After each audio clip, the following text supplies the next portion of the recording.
Hello guys, welcome back to my channel. Mayam ngasi di another video am pudun lakchari mayam gi damakta pulak iminase haibu wafam asimtang thamjari mayam ngasi gi video asidi aduki matik nungai gani haina khanjai mayam video asida aigi video asibu yengbiriba aigi friend mayam singda aina wahang amtang thamjani aigi video asina soi gi bilan gi bakot ke bi yawragasu mayam na ngapi wa haibu wafam asimtang thamjari mayam adudi athu matam da video asi hauna batawrasi let's go mayam.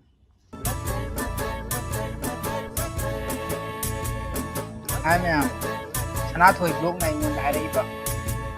Mana harai do ma'am puna ing na siya ba. Ado ay wahay am tang ama ni tang thamjaram ya ba ma'am.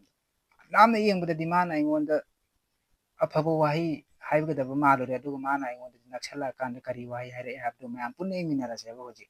Ado di ing minara si ma'am. Hello bro maya mai khoi hauji kaino ga ai khoi gi blogger amaga phangnage na challi haju ma sida leire phanggadore tune blogger anis laibaktang kokchw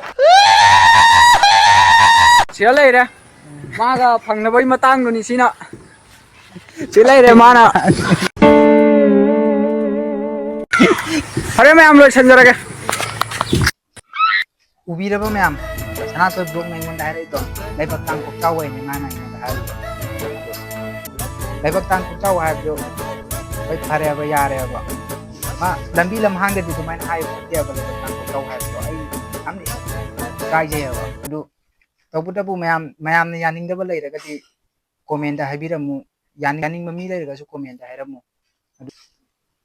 Mayam ado mana hay do Laibaktang anis kokchw aina di ya jani mana hari tang asasi da tuisan jarage lu kongai ko bi ama mati angka ngako yengo mayam Laibaktang kokchw bagi tikana lo